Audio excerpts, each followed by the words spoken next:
Hello, successful people. Welcome back to the Iron Fire Success channel. I'm DK. And I'm Mo. Thank you to our subscribers. And if you're new to our channel, welcome.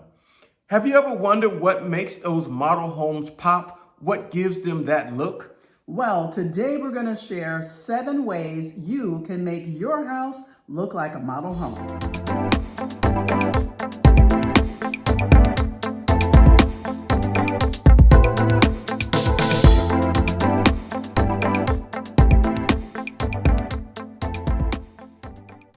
So over the last few years, we visited over 200 model homes as we were building our house and actually doing this channel.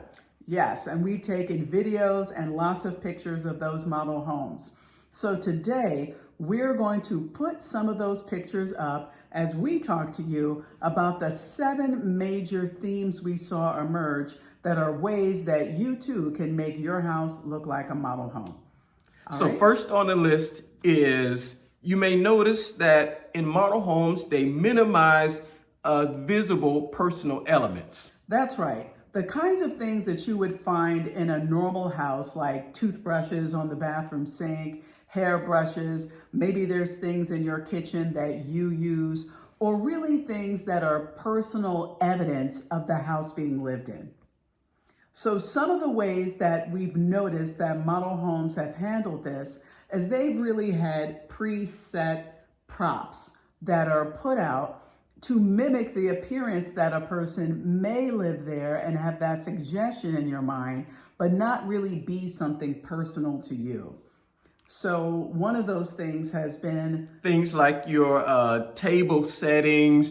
You may also see in the kitchen that there is, oil maybe sitting on the counter with a cutting board, but not too many other things that will be personalized maybe to you or to a customer. It's very general and minimalist. Yes, and even in bathrooms, right? There may be a tray put out with some decorative perfumes, or like you were saying, nice towels. Like you were saying about table settings, the table would appear to be set as if company is coming all the time, but it's really part of the artistic look. But of course, nobody has eaten off those dishes. Right. Number 2, you may also notice that in model homes, there's a theme. You go from bedroom to bedroom, and each bedroom may have a theme. Say in a boy's bedroom, well, I don't want to be gender specific. So say in a bedroom, they may have a theme for sports. But the intent is to give you a visual of some themes that you can use for that model home. They even use things like perfume. There may be a travel theme in the offices or in the bedrooms and other parts of the house. A cigar bar, astronomy, and other things what other things would they be using? We've seen it. We've seen travel. We've seen gardening and greenery. We've seen sports, by the way, boys and girls themes. We've seen flowers. We've seen unicorns for, kids' bedrooms. Oh, the laundry room, the utility room that was a kennel. Yes. Yeah, awesome. Yeah. We feature that in one of our videos Yes. as well. But yeah, all types of themes is great. Yes. The way that they use it. And so that's one way of being able to make your home look like a model home. Way 3 is sometimes those themes show up by use of certain colors and patterns. Like for instance, we noticed that Highland Homes tends to have a color palette, and then they run it throughout the entire house. Yeah, you'll see it in all the bedrooms where they're running the same palette, but it may be highlighted in the pillows. It may be the bedding and the paint may be different. Yeah. The floral colors that they put out, somehow, even though they might use the palette in different ways in different rooms, you'll see that throughout the whole house. Now, other builders may not do it that way. They may actually have a particular color palette per room.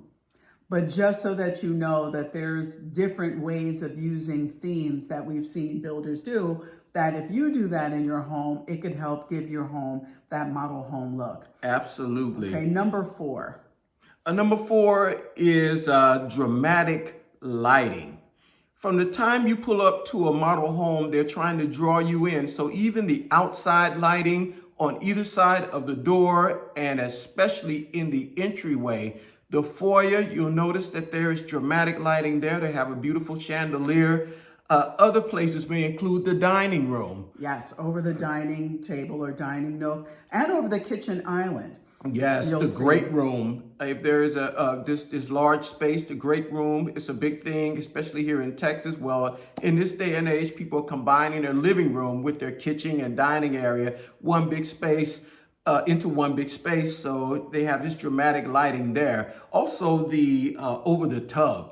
Yes, well, for master bathrooms that have tubs now. Yeah, you're right. That we've seen. And what's interesting is there may not be this dramatic lighting used throughout the whole house, but in the key spaces that Mo mentioned, we see that used as an art piece almost. Also, in addition to dramatic lighting, we've also seen unusual lighting. So lighting is actually the topic of number 4.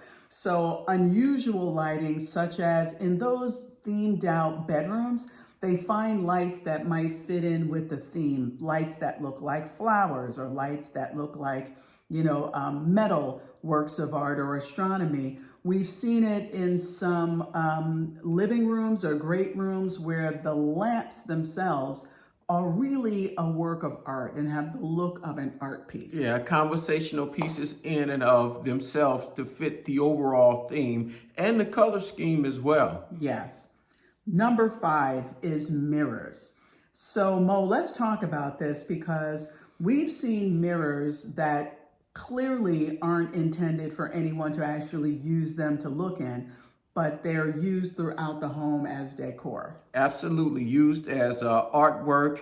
Sometimes we've seen mirrors, depending on where they're placed, can actually change the depth perception of the room, the reflection of light. And in patterns too. Like we have some pictures that as we're talking, we put up, and you'll see that they're like groupings of mirrors that go together to make a particular shape or pattern that are just for decor and artistic purposes. Okay, number 6. Number 6 are plants and greenery. A well-placed plant, a pot in a room can really change the look and the theme of that room.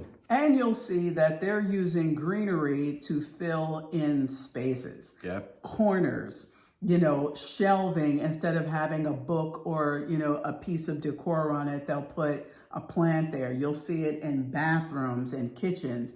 And it's interesting to me that especially in corners or awkward spaces, they just get we did it here too, get a big tree and you put it there and now you filled up the space, something green. And I've also seen where they use the color of the floral arrangements to actually be part of that color palette and theme. Yeah, absolutely. Yep. Number 7 is dramatic furniture pieces. Now, we've seen some pretty unique furniture pieces in these model homes, but they're meant to draw you in, again, to the decor. It's part of the overall theme and really gives it that model look and makes the room pop. Some of those dramatic pieces I think we've seen more often have been side chairs in master bedrooms, have been, they only have 2 most of the time, and they're usually some kind of dramatic look or discussion piece. Lamps, we talked about, seem to have taken on an artistic flair in most model homes. Sometimes it'll be the chairs that go to an island. That'll be the dramatic furniture piece. Sometimes the couch, but mostly we'll see that in the color. Right, and also in the bedrooms, instead of having a dresser, they'll have a credenza. Credenza, yeah. That's also the kind of thing that you'll see in a dining room or dining nook. Some people use it to store dishes and whatnot. But yes. So do we want to go through, that was pretty fast. Do we want to run down those 7 one more time? Sure. So that we can roll some more pictures? Sure. So number 1 was minimize visible personal elements. Number 2, use of themes through, places you've been or sports or, other personalized themes to an individual meant to have you imagine that this was your room that you're walking into. Number 3 is the use of colors and patterns. Yes, you'll see it either in a theme that goes throughout the entire house or in a specific room. Or feature wall. Yes, or a feature wall. Number 4 was lighting. And so we talked about the use of dramatic lighting in certain places like the entryway over the kitchen island, and unusual lighting, unusual shapes, unusual colors. And number 5 is mirrors. We talked about how they use mirrors for depth perception, also mirrors as art and decor to go along with the overall theme of the house. Yes. Number 6, plants and greenery. A tiny, succulent placed in a unexpected place in a bathroom or on a shelf. Greenery can also fill up awkward spaces like corners, and greenery can sometimes be part of your color palette as well. And what about number 7? Last but not least. Talk about it. Dramatic furniture pieces. It doesn't have to be everywhere in the house, but we've all walked into a model home and we've seen a particular chair or a couch or maybe bar stools, and we've looked at that and said, now that is a discussion piece that draws your attention. Might I just add, Mo, as a tip, the things that we just talked about are things that you can do that do not have to be expensive to be able to get that model home look by using one or all 7 of these techniques. We're gonna do a future video where we talk specifically about ways to get a model home look for less. So we hope that you enjoyed and got something from this video. Please subscribe for more content about new home construction and model home tours in and around San Antonio. And continue to follow us as we continue to turn our new construction house into a home. Until next time, be peaceful, stay prayerful, and count your blessings.